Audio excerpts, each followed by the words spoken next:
Hello मेरे प्यारे दोस्तों। तो ये वीडियो होने वाली है डीमन स्लेयर की फ्यूचर आर्क के ऊपर। अब तक फाइनल बैटल एंड हो चुकी है, मुजान मारा जा चुका है और इस पूरी की पूरी बैटल के अंदर हमारे जितने हसीराज थे उन सबको भी काफी भारी नुकसान पहुंचा है। सिर्फ और सिर्फ 2 हसीरा ही जिंदा बचे हैं। तो अब इस बैटल के बाद डीमन स्लेयर की स्टोरी में अब आगे क्या हुआ था।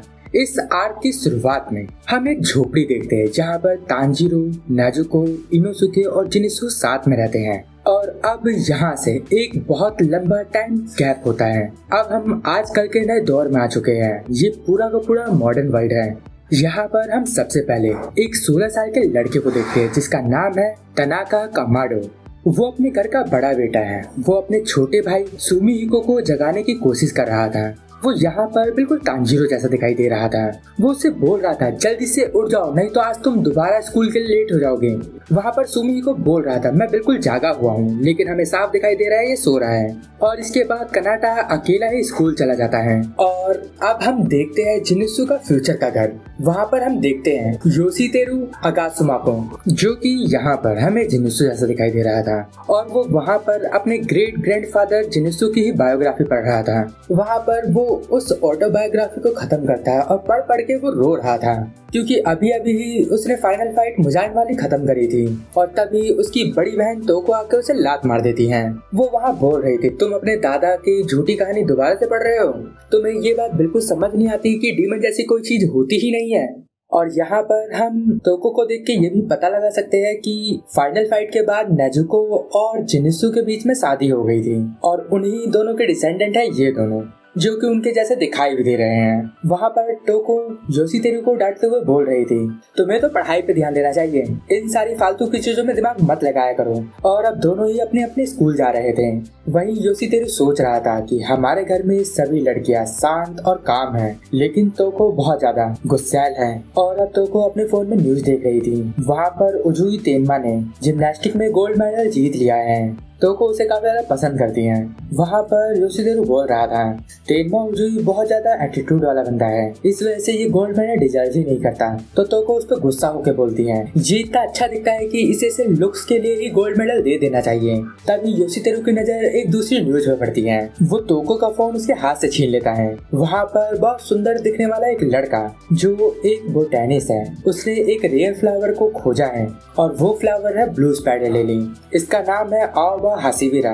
ये दिखने में हमें इनोसेका जैसा दिख रहा था, जरूर ये उसी का डिसेंडेंट होगा। और इससे हमें ये भी पता चलता है कि इनोसुके और आल कानाजाकी की एक साथ शादी भी हो जाती हैं। और अब हमें पता चलता है कि क्यों मुजान को कभी ब्लू स्पाइडर लिली मिला ही नहीं। ये इस वजह से क्योंकि ये फ्लावर बहुत ज्यादा रेयर है और जो कि साल में 2 या 3 बार ही खिलता है, वो भी दिन के समय में। तो रात में वो खिलता नहीं है, मुजान बाहर जा नहीं सकता रात में, तो इस वजह से आज तक उसको वो फ्लावर मिला ही नहीं। और वहाँ पर हम देखते हैं कि जो इनोसुके का डिसेंडेंट है उसने उस फ्लावर को हैंडल करने में गलती कर दी। इस वजह से वो मीडिया के सामने हर किसी से अपोलाइज कर रहा है। इससे योशितेरु बहुत ज्यादा घबरा जाता है। उसे अब तक लग रहा था कि वो जो इतनी सुंदर दिखाई दे रही है वो एक लड़की है। तो उसकी बहन तोको उसे डांटते हुए बोलती है वो कोई लड़की नहीं बल्कि एक लड़का है। और यहाँ ये देख के हमें पता चलता है कि योशितेरु भी अपने ग्रेट ग्रैंडफादर जैसा परवर्ट है। और अब तोको और योशितेरु आगे बढ़ते हैं। वहाँ उन्हें रास्ते में 2 क्यूट से ट्विंस दिखाई देते हैं जो कि डिसेंडेंट थे मोइचिरो तोकितो और उसके भाई के। तभी योशितेरु के पास से 2 सुंदर सी लड़कियां निकलती हैं जिन्हें देख के वो काफी खुश होता है। और वो दोनों लड़कियां हैं शिनोबु और उसकी बहन के डिसेंडेंट। योशितेरु बोल रहा था कि मुझे पता है कि ये दोनों के दोनों सीक्री गर्ल्स एकेडमी से हैं। वहाँ पर तोको उससे बोल रही थी तुम बहुत ज्यादा क्रीपी हो, लेकिन तोको जैसे ही तांजीरो के डिसेंडेंट तानाको को देखती हैं वो बहुत खुश होकर उसके पास चली जाती हैं और कनाटा से बोल रही थी कि तुम आज बहुत ज्यादा क्यूट लग रहे हो। वहीं योशितेरु गुस्से में बोल रहा था मैं काला जादू सीख रहा हूँ। तो कनाटा की भलाई इसी में है कि वो दूर रहे। इस पर तोको उसे डांटती है और अब वो तीनों के तीनों अपने हाई स्कूल के रास्ते निकल जाते हैं। और वहीं बगल में एक किंडरगार्टन स्कूल था। वहाँ पे एक बहुत बड़ा जाइंट सा एक इंसान बच्चों को संभाल रहा था और ये स्टोन हसीरा गियोमे को रिप्रेजेंट कर रहा है। वहाँ पर योशितेरु बोल रहा था कि ये बंदा यहाँ जॉब में काफी अजीब लग रहा है, इसे तो कहीं बॉडी बिल्डिंग में होना चाहिए था।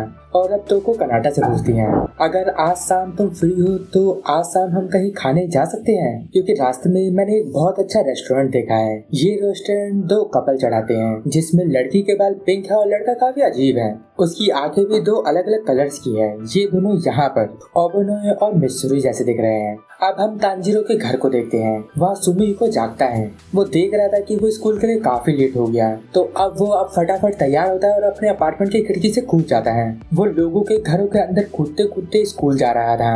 रास्ते में वो एक घर के बीच से निकलता है। यहाँ पर दो बूढ़े इंसान चेस खेल रहे होते हैं और वहाँ पर जो फॉर्मर ठंडा जैसा दिख रहा था वो उस बच्चे पे चिल्लाता है और वो बोल रहे थे, तुम रोज रोज यहाँ से निकलते हो, इसकी शिकायत मैं तुम्हारे घर पे कर दूंगा।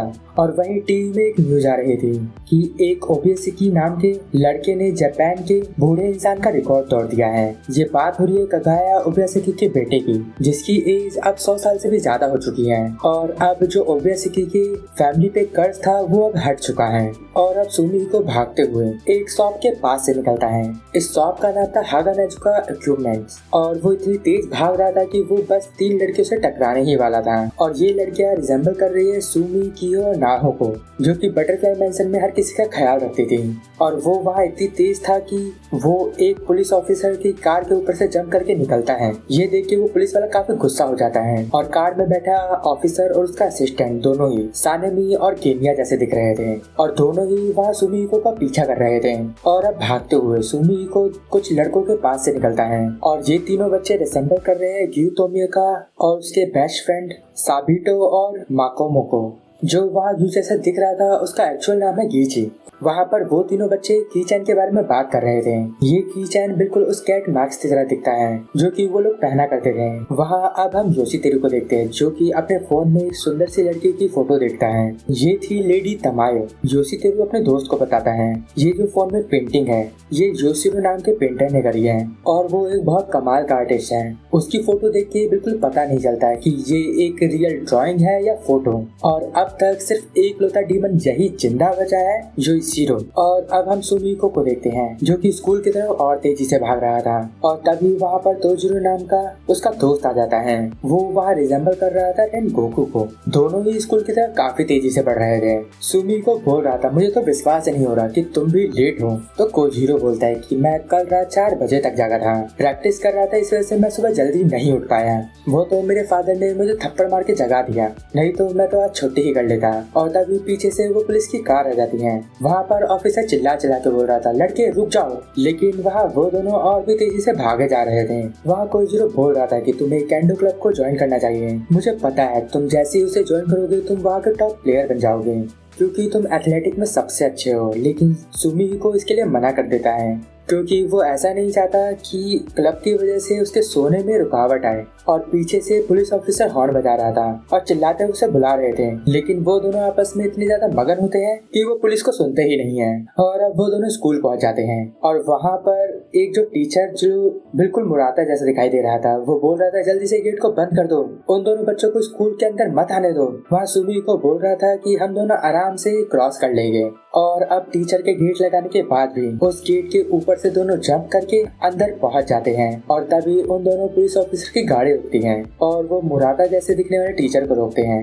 वो बोलते हैं हमें आपसे बात करनी है। और अब सीन यहाँ से शिफ्ट होता है, हम इनोसुके के डिसेंडेंट को देखते हैं। वो मनी मन सोच रहा था कि मुझे इस सिटी में रहना बिल्कुल पसंद नहीं है, कि कितना अच्छा होता कि मैं माउंटेन पे अकेला रहता। तभी एक फोन कॉल जाती है तांजीरो के फ्यूचर घर में। वहाँ सुमिको की मॉम फोन उठाती है और वहाँ दूसरी तरफ से टीचर्स बोल रहे थे कि तुम्हें अपने बेटे को समझाना चाहिए, वो काफी मस्ती खो रहे हैं। और आज की सारी कहानी उन्हें बताते हैं। वहाँ सुमिको की मॉम उन सबसे माफी भी मांगती है। और वहीं साइड में काफी सारे फोटोज लगी हुई थी।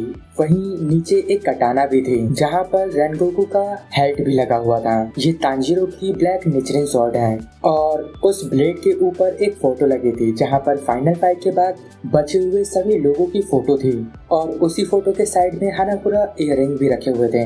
और ये था आखिरी पैनल पूरे के पूरे डीमन स्लेयर का। तो आपको वीडियो कैसी लगी ये बात मुझे कमेंट में जरूर बताना। और वीडियो में कुछ भी अच्छा लगा या पसंद आया तो वीडियो को लाइक कर देना। और किस टॉपिक पे आपको वीडियो चाहिए ये मुझे कमेंट में आप जरूर बताना, तो मैं उन टॉपिक पे वीडियो बनाने की पूरी कोशिश करूंगा। तो अब मैं मिलता हूँ आपको अगली वीडियो में, तब तक के लिए गुड बाय, sayonara।